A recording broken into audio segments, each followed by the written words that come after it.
Okay, this is Berlinologist, and I've come to do another YouTube presentation. I'd like to thank all those viewers who've been watching my YouTube channel. I'm really pleased. I think I got 185 on one of them, which I'd never expected, and 150 on the other one. And so what I've been doing is going through some more of my DVDs. Only this time I've got 2 films to review and I've got 3 documentaries to review. The first one is a movie by Tom Cruise called Valkyrie, and this is a very popular film. It's about the assassination attempt on Adolf Hitler when he was at the Wolf Slayer in Poland. And I thought the film looked very, very well made, and not only was it very well made, they used a lot of the historical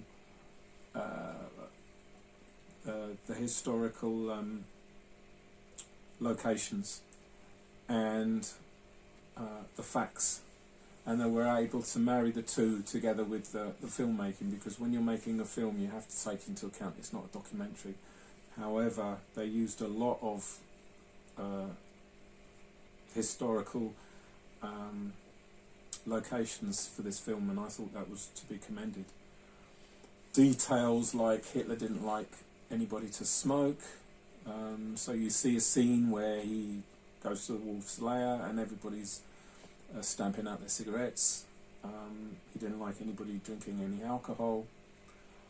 He was a vegetarian, so when they were giving him a meal, you can actually see it was a vegetarian meal. And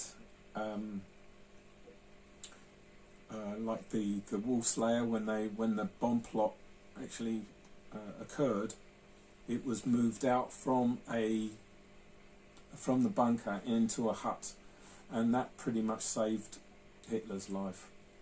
And these events always seem to happen. He seemed to be able to get away in the nick of time when there was any attempt on his life. Or for Hitler, I think there were 15 attempts on his life, and de Gaulle, for example, I think there were 31 attempts on his life, and they both survived any assassination attempt, which is miraculous. Tom Cruise as Stauffenberg, I thought he gave a fantastic performance. Now, I was in 2 minds whether to see this film at all, because it's Tom Cruise, and you know, he's got the sort of reputation of being this crazy guy jumping on sofas and being into Scientology. But don't let that deter you from seeing this film if you haven't seen it already. This is a great film, and Tom Cruise gives a fantastic performance, as well as all the actors that he used in the making of this film. I'd also recommend that you actually watch it with a commentary track, because with the commentary track that gives you more information in how they made the film and on historical facts. Little things like the mosquitoes at the Wolf's Lair, where a lot of the guards there would have mosquito nets around their faces, and then like a lot of he was given a lot of, or Tom Cruise and the makers of this film was given a lot of advice from Rochus Schmisch, who was the last survivor of the Hitler bunker, and he was able to give a lot of those details, that almost those inconsequential details that make the film more interesting. There's a little story I'd like to add, which is about when I was in Berlin at Zoo Station. There's a famous station called Zoo Station, and it's because it's opposite the zoo in Berlin. And I got picked up by this girl, and it was the most extraordinary thing, because I didn't expect a girl to come and pick me up, but she picked me up. And we went for a walk, and then all of a sudden I found myself in front of this building, and I thought, gosh, I recognise this building. And it was a Scientology building. She never mentioned anything about Scientology.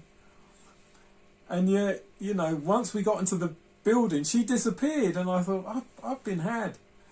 And it was around this time, or just before, that they were making this film. So it was just one of those memories that, you know, I won't forget, because it does reference this film, Valkyrie. I do recommend it. It's a brilliant film. There isn't anything that I would say, you know, makes it meander or slow in any way. And I totally and highly recommend it. So, Valkyrie, see the film. It's brilliant.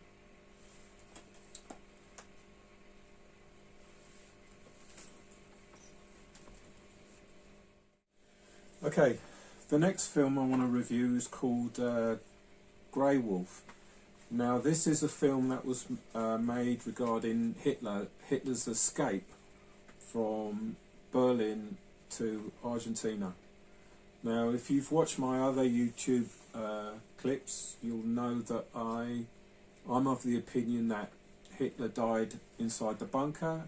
He killed himself. He put a gun to his temple while biting on a cyanide capsule,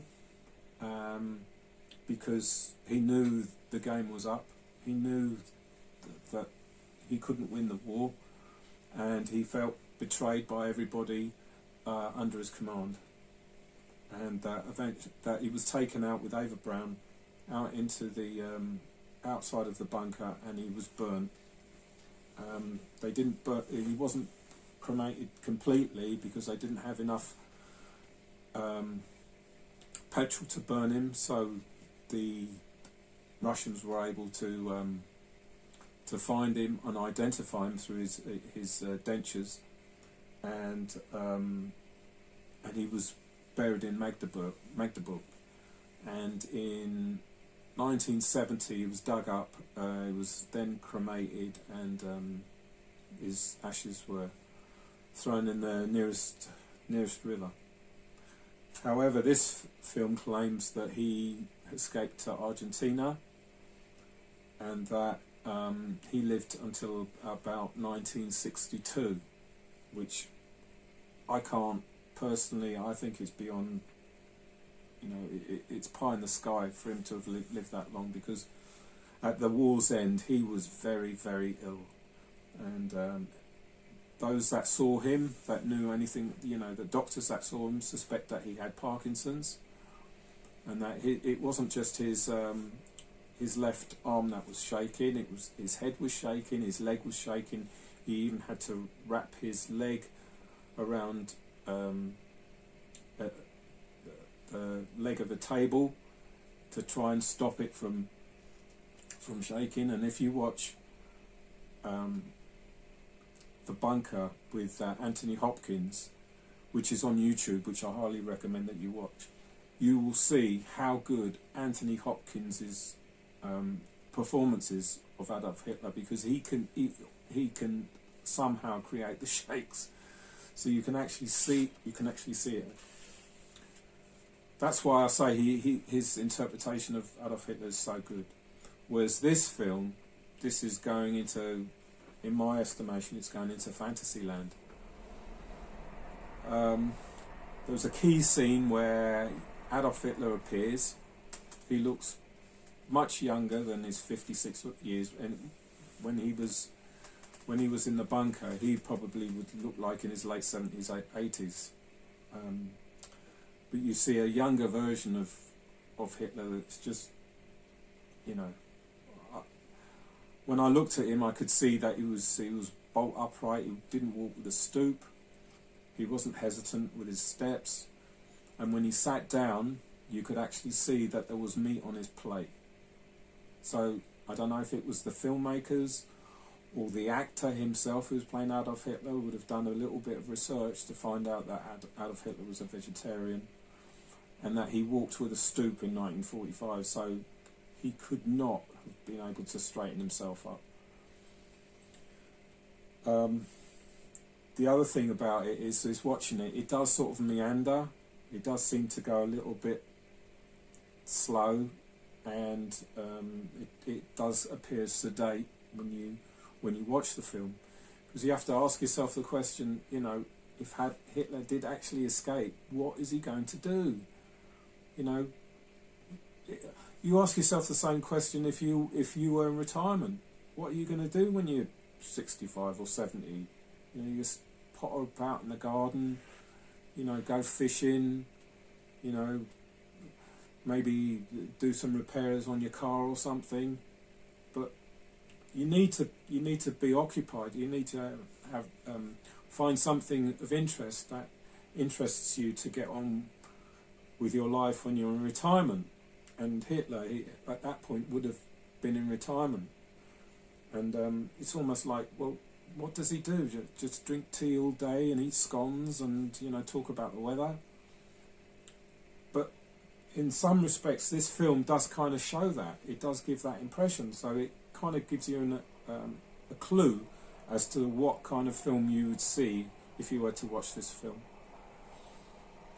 The other thing about I noted about the film was that he had a daughter with Ava Brown. Now, in The Wolf's Lair, they had a chambermaid, and every time they did the sheets, she would always inspect the sheet for any semen, and there was never any semen on the sheets. So they knew that they weren't having any sex between himself and Ava Brown. So the idea that he had a daughter is complete fantasy. It's pie in the sky stuff. So I sort of would grimace a little bit, thinking it's impossible. And anybody who watched this that knew Hitler, that was in the Hitler circle, would be shaking their heads and rubbing their chins and saying this is just nonsense.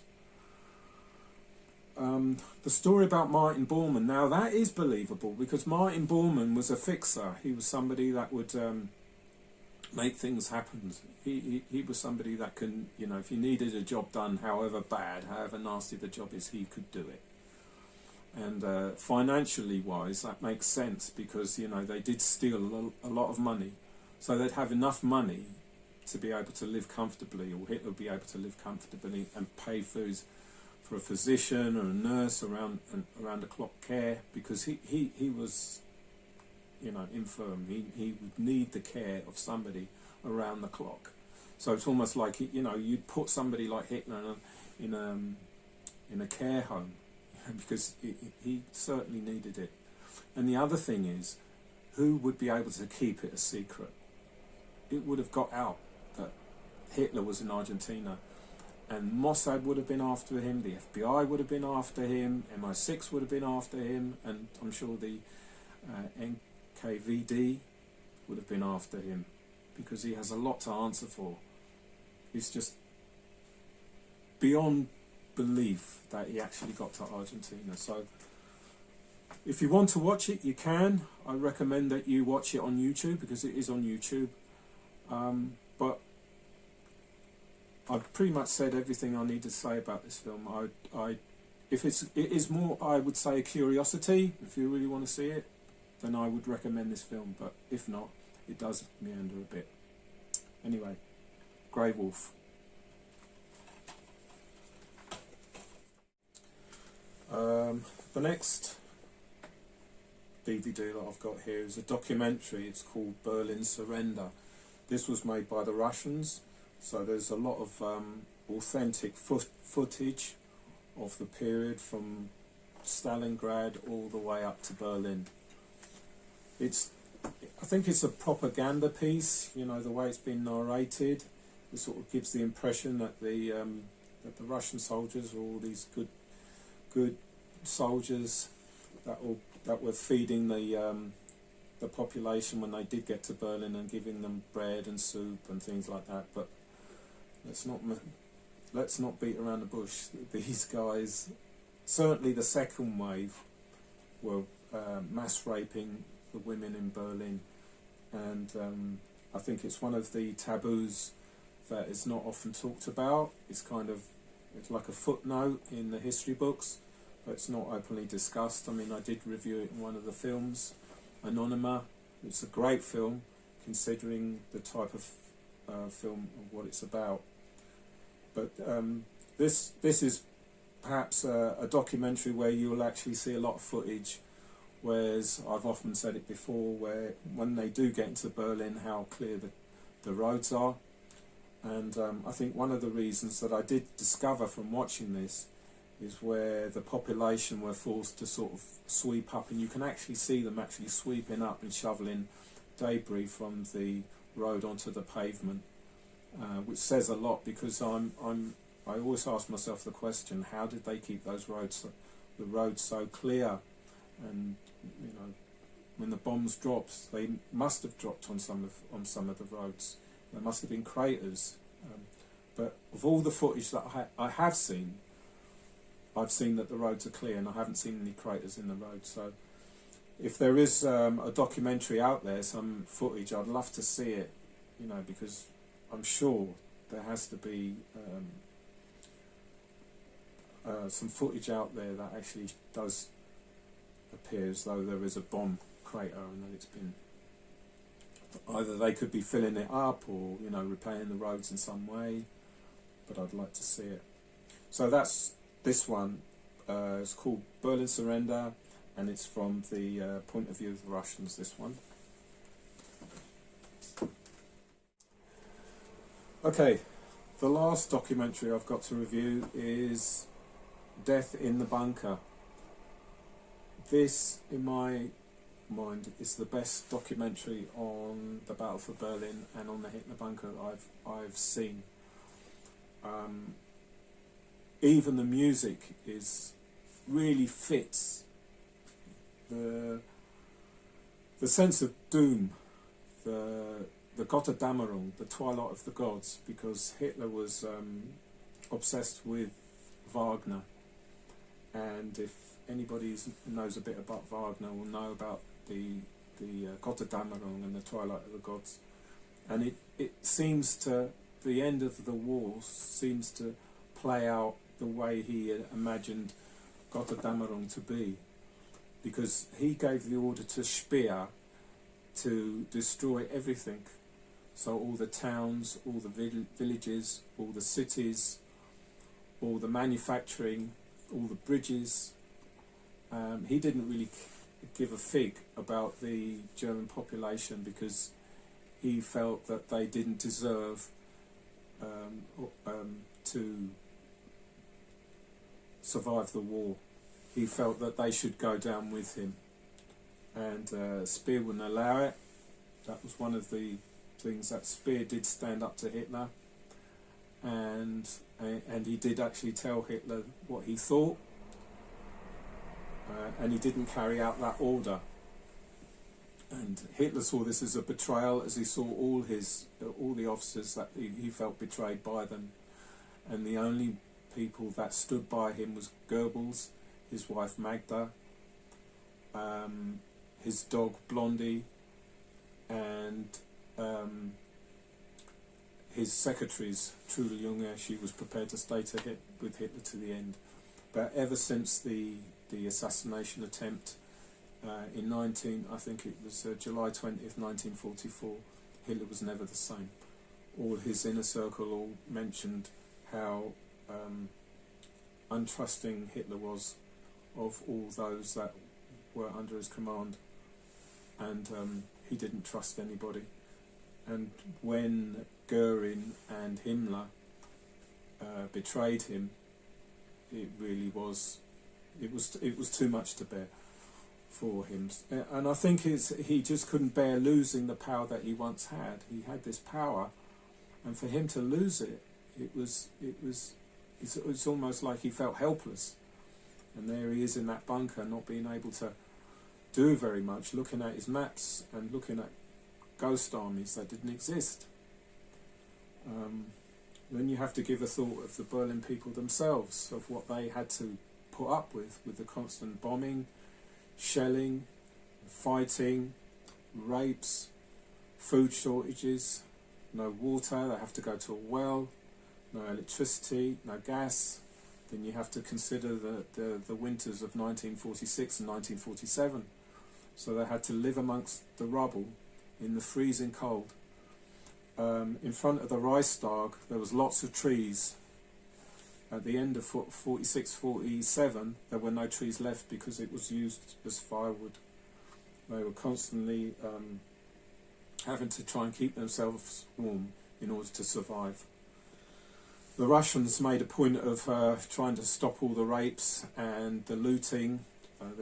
There were a couple of words that the Russians always knew, which was "ua," which means watch.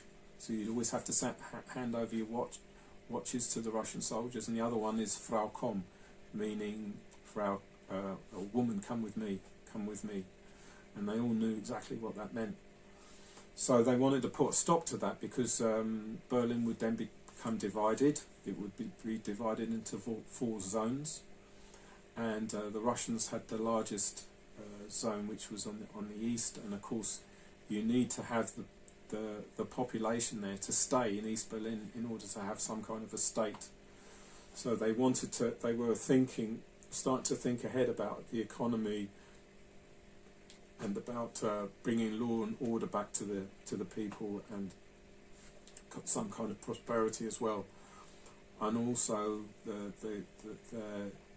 they wanted the East German state to give money to the Russians because of all the damage that they'd done during the course of the war. But I've watched this about 3 times now, and every time I watch this, I see something I never saw before. And the documentary makers of this film have got it spot on. I think you'll get the best impression I could ever recommend is to see this documentary, Death in the Bunker. It is astounding piece of work. That pretty much concludes my reviews. I'd also like to recommend that you go into the description box below. There will be some links, one to Mark Felton, because I think he's absolutely brilliant. His knowledge is phenomenal. Then there's another website called Traces of Evil that I recommend you see, because you'll see a Berlin then and now. And then there's another one on YouTube called Berlin Then and Now that I'll also put in the description box below. And it will be nice of you if you'd like to give us a thumbs up and to subscribe. I've only got 1 subscriber, so it'd be nice to have some more. So if you take the time to subscribe, it'd be most appreciative. Okay, that concludes my reviews. Thanks ever so much. Und auf Wiedersehen.